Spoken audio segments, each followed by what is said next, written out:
Welcome to Pratap classes. दोस्तों, Pratap classes के YouTube channel पर आपका स्वागत है। आज है 3 अप्रैल 2026 और 3 अप्रैल 2026 के जितने भी इंडिया और वर्ल्ड के जो करंट अफेयर्स के क्वेश्चन बनते हैं, आज उनका अपने डिस्कशन करेंगे। पूरा वीडियो ध्यान से देखना और लास्ट में मैं आपसे क्वेश्चन पूछूंगा जिनके जवाब आपको कमेंट बॉक्स में देना होगा। आज अपने पढ़ेंगे आर्टेमिस सेकेंड मिशन में किस रॉकेट का इस्तेमाल किया गया। INS मालवन भारतीय नौसेना में शामिल किया गया और दिल्ली सरकार ने लखपति बिटिया योजना की शुरुआत की है। इनकी आज हम चर्चा करेंगे पूरे लेटेस्ट न्यूज़ के साथ में। डेली आपको सुबह ये करंट अफेयर्स की क्लास आपको मिलती है पूरे लेटेस्ट न्यूज़ के साथ में। तो जो भी साथी bank, UPSC, SSGD, RAS, railway, first grade, LDC, वनपाल, कोई भी एग्जाम हो, उन सभी एग्जाम के लिए डेली आपको ये करंट अफेयर्स की क्लास आपको मिलती रहेगी। तो सभी साथी एक बार करेंगे सेशन को लाइक शेयर। सभी साथियों को प्यार भरा नमस्कार, गुड मॉर्निंग। तो आज 3 अप्रैल 2026। तो सबसे पहले हमने कल 2 अप्रैल को क्या पढ़ा था, उन क्वेश्चनों को करेंगे रिवीजन। एडवांस्ड टेक्नोलॉजी के क्षेत्र में भारत का पहला क्वांटम कंप्यूटर 14 अप्रैल 2026 को कहाँ लॉन्च किया जाएगा। अमरावती में। भारत का पहला नदी आधारित प्रकाश स्तंभ कहाँ स्थापित किया जाएगा। ब्रह्मपुत्र नदी पर। दुनिया का पहला देश कौन बना जिसने जैव विविधता के सतत उपयोग और लाभ साझाकरण के लिए नागोया प्रोटोकॉल के तहत अंतर्राष्ट्रीय स्तर पर मान्यता प्राप्त अनुपालन प्रमाण पत्र जारी किया। वो किया है अपने देश भारत ने।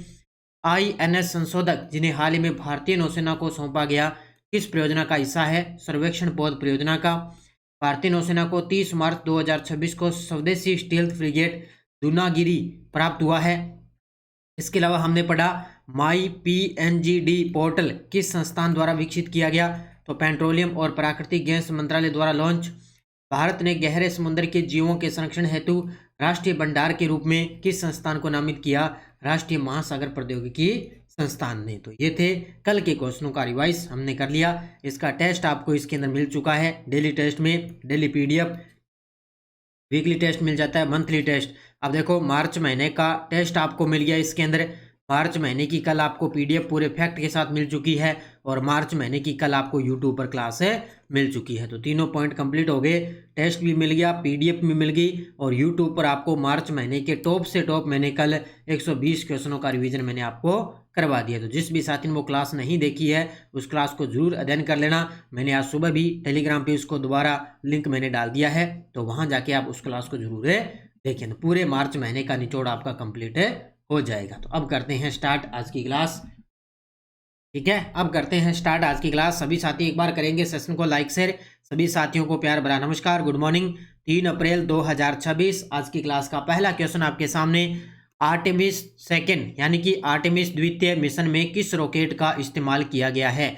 ये देखो हमने इससे पहले 2-3 दिन पहले इस क्वेश्चन को पढ़ा था, लेकिन अब दोबारा इस क्वेश्चन को अच्छे तरीके से पढ़ना है क्योंकि 1 अप्रैल 2026 को नासा का आर्टेमिस सेकेंड मिशन है उसको लॉन्च किया जा चुका है। तो ये किस रॉकेट के माध्यम से इसको लॉन्च किया गया है, वो है स्पेस लॉन्च सिस्टम SLS द्वारा इसको लॉन्च किया गया है। ये देखो आपके सामने तस्वीर में। अब रॉकेट आपसे पूछा जा सकता है तो स्पेस लॉन्च सिस्टम SLS द्वारा इसको लॉन्च किया गया है। इसमें आपको पता है 4 जो अंतरिक्ष यात्री हैं वो गए हैं। अभी लगभग 10 से 12 दिनों की इनकी यात्रा रहेगी। देखो डिटेल। मिशन का नाम आर्टेमिस सेकेंड एजेंसी है, अमेरिकी अंतरिक्ष एजेंसी नासा की है, जिसने 1 अप्रैल 2026 को फ्लोरिडा अमेरिका से इस रॉकेट को लॉन्च किया है। इसमें मुख्य फैक्ट देखें तो यह 1972 के अपोलो 17 के बाद चंद्रमा पर जाने वाला पहला मानव युक्त मिशन है। पहला पॉइंट तो ये नोट कर लेना, 1972 के बाद अपोलो 17 के बाद चंद्रमा पर जाने वाला पहला ये मानव युक्त मिशन है, क्योंकि 4 अंतरिक्ष यात्री आपको बताया इसके अंदर जा रहे हैं। इस मिशन में space launch system SLS rocket और ओरियन क्रू कैप्सूल का उपयोग किया गया है। तो इस सिस्टम में क्या किया गया, SLS रॉकेट और ओरियन क्रू कैप्सूल का उपयोग किया गया।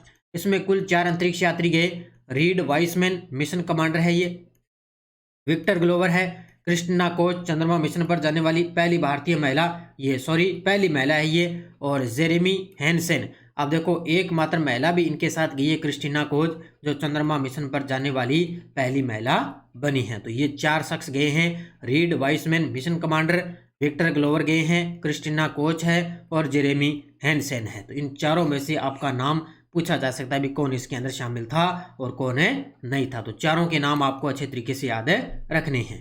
ठीक है, अगला, INS मालवन को भारतीय नौसेना को कब सौंपा गया है? ये देखो, कल ही मैंने 2 क्वेश्चन करवाए। INS एक संशोधक था और एक INS दुनागरी था। अब आ गया INS मालवन, जो भारतीय नौसेना को कब सौंपा गया? 31 मार्च 2026 को। कब सौंपा गया है? 31 मार्च 2026 को। इनकी विशेषताएं होती है ना भी, क्या काम करते हैं, क्या इनकी विशेषता, वो आपको अच्छे तरीके से याद रखनी है। तो INS मालवन भारतीय नौसेना में शामिल किया गया एक नया युद्धपोत है। यह एंटी सबमरीन वारफेयर सेलो वाटरक्राफ्ट श्रेणी का जहाज है। ये एक नया युद्धपोत है और ये सबमरीन वारफेयर सेलो वाटरक्राफ्ट का श्रेणी का एक जहाज है।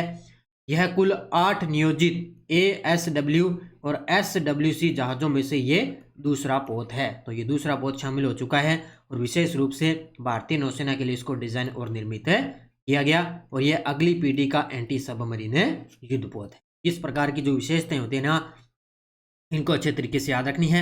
इसके अलावा 31 मार्च 2026 को उसको सौंप दिया। इसकी डिलीवरी कहाँ पे हुई? कोची, केरल में। पूरी तरह से भारत में निर्मित ये जहाज है और लगभग 80% से अधिक स्वदेशी सामग्री का उपयोग इसके अंदर किया गया है। ठीक है, तो इतनी सारी बातें हैं, इनको अच्छे तरीके से इसके बारे में पढ़ लेना। INS मालवन। अगला, लेफ्टिनेंट जनरल धीरज सेठ ने कौन सा नया पदभार संभाला है? क्योंकि 1 अप्रैल से कुछ जो है नई नियुक्तियां हो चुकी है, जिन्होंने कई नए पद संभाले हैं। तो लेफ्टिनेंट जनरल धीरज सेठ अब बन चुके हैं भारतीय वायुसेना के उप सेना प्रमुख, यानी कि ठीक है, तो भारतीय वायुसेना के उप सेना प्रमुख बन चुके हैं। जनरल धीरज सेठ ने नया पदभार संभाला है। सॉरी, उप सेना प्रमुख, वायुसेना प्रमुख नहीं है, उप सेना प्रमुख बन चुके हैं। तो सेठ जनरल धीरज सेठ है वो उप सेना प्रमुख बन चुके हैं। तो इसका उत्तर क्या होगा? ऑप्शन नंबर बी, उप सेना प्रमुख बन चुके हैं। और वर्तमान में आपको पता है जो अपने जनरल सेना प्रमुख है वो है उपेंद्र द्विवेदी। कौन है? उपेंद्र द्विवेदी हैं, वो वर्तमान में सेना प्रमुख हैं। और अब उप सेना प्रमुख आपसे पूछे तो वो बन चुके हैं धीरज सेठ बन चुके हैं। देखो, लेफ्टिनेंट जनरल धीरज सेठ, ये धीरज सेठ भारतीय सेना के वरिष्ठ अधिकारी हैं। इन्होंने देश के नए उप सेना प्रमुख का पदभार इन्होंने संभाला है। तो देश के नए उप सेना प्रमुख बन गए, इन्होंने पद संभाला। इससे पहले ये दक्षिणी कमान के general commanding in officer in chief के रूप में रह चुके हैं। इससे पहले दक्षिणी कमान के general commanding officer in chief के रूप में इन्होंने कार्य किया। इसके अलावा इन्होंने सुदर्शन चक्र कोर की भी कमान संभाल रखी है। तो वर्तमान में एक तो ये अब देश के नए उप सेना प्रमुख बन गए और एक इन्होंने सुदर्शन चक्र कोर की कमान भी इन्होंने संभाल रखी है। अब इनके अलावा 3 और नई नियुक्तियां हैं, वो कौन कौन सी है? देखो, भारतीय सेना ने 1 अप्रैल 2026 को अपनी 3 प्रमुख ऑपरेशनल इकाइयों के अंदर नए नियुक्त हुए हैं। देखो, एक है लेफ्टिनेंट जनरल संदीप जैन, इनको दक्षिणी कमान की जिम्मेदारी मिली है। लेफ्टिनेंट जनरल VMB कृष्णन, इनको पूर्वी कमान की जिम्मेदारी। और लेफ्टिनेंट जनरल पुष्पेंद्र पाल सिंह, इनको पश्चिमी कमान की जिम्मेदारी मिली है। तो दक्षिणी कमान की जिम्मेदारी संदीप जैन को, पूर्वी कमान की जिम्मेदारी VNB कृष्णन को और पश्चिमी कमान की जिम्मेदारी पुष्पेंद्र पाल सिंह को मिली है। और देश के नए उप सेना प्रमुख बन गए धीरज सेठ बन चुके हैं। ठीक है, आगे सारी चीजें समझ में। अगला, लखपति बिटिया योजना किस राज्य सरकार द्वारा शुरू की गई है? ये क्वेश्चन भी वैसे मैंने आपको पहले करवाया था। तो लखपति बिटिया योजना की शुरुआत की है दिल्ली सरकार ने, क्योंकि वर्तमान में दिल्ली की चौथी महिला CM कौन है? रेखा गुप्ता, यानी कि रेखा गुप्ता है वो चौथी दिल्ली की महिला CM है। रेखा गुप्ता दिल्ली के अंदर उन्होंने लखपति बिटिया योजना की शुरुआत की है। तो योजना का नाम लखपति बिटिया योजना, राज्य सरकार दिल्ली ने घोषणा कर दी 30 मार्च 2026 को। में लड़कियों की शिक्षा को बढ़ावा देना, जन्म से उच्च शिक्षा तक वित्तीय सुरक्षा सुनिश्चित करना। पूर्ववर्ती योजना थी लाडली योजना, उसकी जगह ले रही है। अब देखो, पहले लाडली योजना थी, अब इसका नाम बदलकर लखपति बिटिया योजना कर दिया है। और वर्तमान में मुख्यमंत्री कौन है? रेखा गुप्ता दिल्ली की वर्तमान में मुख्यमंत्री है। ठीक है, अब इसमें क्या क्या होगा देखो, जन्म के समय बच्ची को 11,000 रुपये, कक्षा 1, 6, 9 और 11 और 12 में प्रत्येक के लिए 5,000। 1 साल का डिप्लोमा होगा उसके लिए 10,000 और 2 से 3 साल के डिप्लोमा कोर्स पूरा करने पर 20,000 और 4 साल का ग्रेजुएशन कोर्स पूरा करने पर उसको 25,000 रुपये मिलेंगे। ये सारे जो योग्यता होगी ना, जो दिल्ली की जो सिर्फ जो छात्र है ना उसी को लाभ मिलेगा। ऐसा नहीं है कोई राजस्थान वाला भी लाभ ले सकता है, हरियाणा वाला भी ले सकता है, ऐसा नहीं होगा। सिर्फ जो दिल्ली के अंदर रह रहा है ना, दिल्ली से उसका संबंध है, वही इस योजना का फायदा उठा सकता है। ठीक है, तो ये इतनी सारी चीजें आपको याद रखनी है। लखपति बिटिया योजना जो दिल्ली सरकार द्वारा लॉन्च की है। Adani ports and special economic zone limited ने कौन कौन से पोर्ट को भारत का पहला पोर्ट ऑफ रिफ्यूज के रूप में चालू किया है? Adani ports and special economic zone limited ने कौन कौन से पोर्ट को भारत का पहला पोर्ट ऑफ रिफ्यूज के रूप में चालू किया है? तो वो कौन से है? एक तो है दिग्गी पोर्ट है और एक है गोपालपुर पोर्ट। इन दोनों को क्या है, भारत का पहला पोर्ट ऑफ रिफ्यूज के रूप में इसको स्टार्ट किया है। तो उत्तर क्या होगा इसका? Option number B.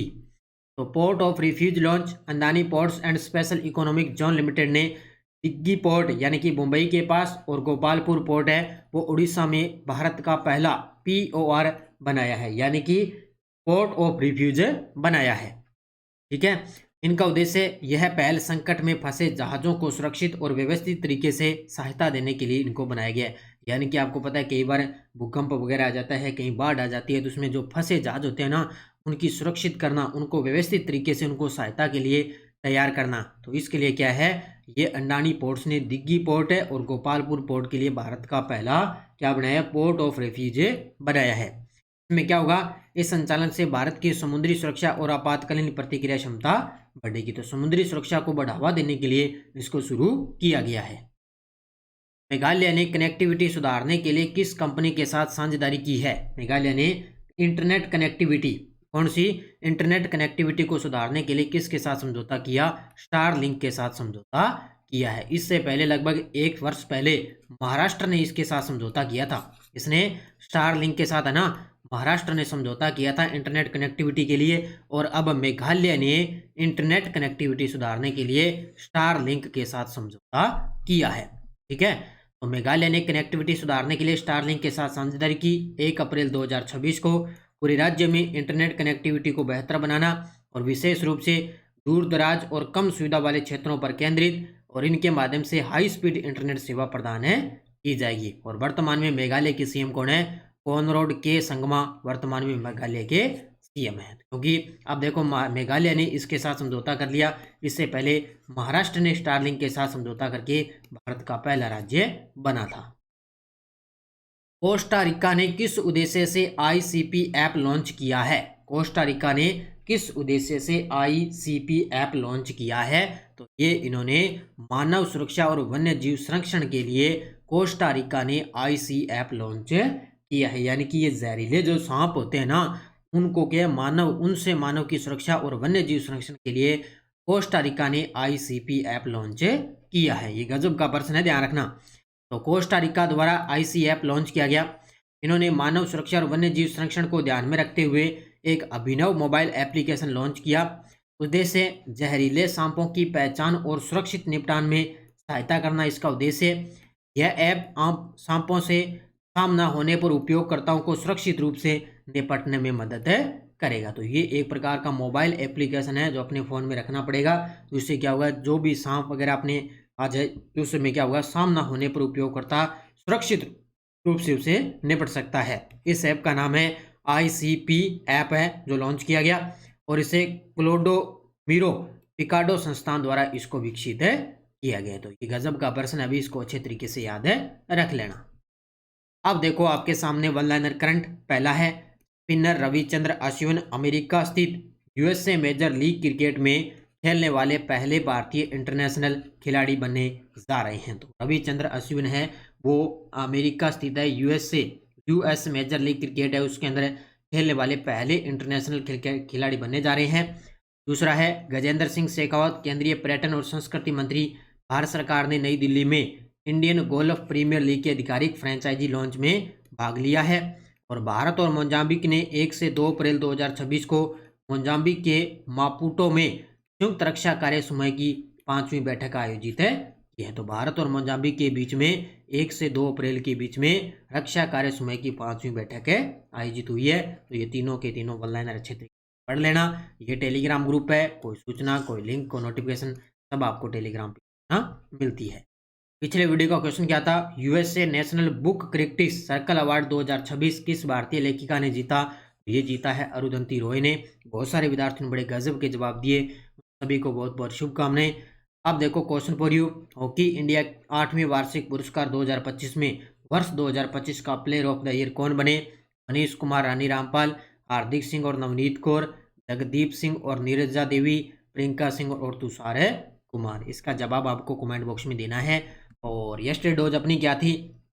राजस्थान के मुख्यमंत्री ने अपने प्रथम कार्यकाल के दौरान श्री अशोक गहलोत ने मुख्यमंत्री पद का किस तारीख को संभाला? 1 दिसंबर 1998 को। ये क्वेश्चन आ चुका है, ध्यान रखना। राजस्थान की 15वीं विधानसभा में अनुसूचित जाति और अनुसूचित जनजाति आरक्षित निर्वाचन क्षेत्रों में कितने महिला सदस्य निर्वाचित हुई? तो 8 तो थी अनुसूचित जनजाति से और 3 थी अनुसूचित जनजाति से। किसने सबसे कम कार्यकाल के लिए राजस्थान राज्य मानवाधिकार आयोग के अध्यक्ष का पद संभाला? तो जस्टिस सुश्री कांता भटनागर ने। और पंचायती राज अधिनियम 1994 की धारा 14 के अनुसार 4 लाख की जनसंख्या वाली जिला परिषद में कितने सदस्य निर्वाचित होंगे? 17। ये प्रश्न भी आ चुका है, तो ये इनको अच्छे तरीके से पढ़ लेना, बार बार यही प्रश्न दोबारा रिपीट होंगे। अब देखो आपके लिए नेक्स्ट डोज, ग्राम सभा की गणपूर्ति कितनी है? अब देखो ग्राम सभा की गणपूर्ति के लिए क्या करना होता है? राजस्थान में ग्राम पंचायत के सरपंच, उप सरपंच और वार्ड पंच अपना त्यागपत्र किसे संबोधित करते हैं? किसी राज्य की मंत्रिपरिषद में मुख्यमंत्री सहित मंत्रियों की कुल संख्या उस राज्य की विधानसभा के सदस्यों की कुल संख्या के अधिक नहीं होगी। और भारत के संविधान की किस अनुसूची के तहत राज्य में राज्यपाल द्वारा मंत्री को पद व गोपनीयता की शपथ दिलाई जाती है? तो किस अनुसूची के तहत वो राज्यपाल द्वारा मंत्रियों को शपथ दिलाता है, वो बताना है। इन चारों क्वेश्चनों के जवाब आपको अच्छे तरीके से देने हैं, बढ़िया तरीके से। ये अपनी स्कूल व्याख्याता की करंट की बुक बाजार में उपलब्ध है। फर्स्ट ग्रेड की टेस्ट सीरीज चल रही है, इसके अंदर भी आपको फरवरी महीने का टेस्ट और पीडीएफ, ये मार्च महीने की टेस्ट पीडीएफ आपको मिल चुकी है। राजस्थान का आज आपको टेस्ट मिल जाएगा। सेकंड ग्रेड शिक्षक प्लस पीटीए, थर्ड ग्रेड की टेस्ट सीरीज है, एलडीसी है, सीईटी है, इन सब की टेस्ट सीरीज चल रही है, जरूर आप इनको ज्वाइन करें। तो ये थी आज की अपनी 3 अप्रैल 2026 की करंट अफेयर्स की क्लास। सभी साथी करेंगे वीडियो को जाते जाते लाइक शेयर। जितने भी साथी लाइव जुड़े होते हैं वीडियो को भाई लाइक और शेयर आप जरूर किया करो, ठीक है? तो धन्यवाद। जय हिंद, जय भारत, जय राजस्थान।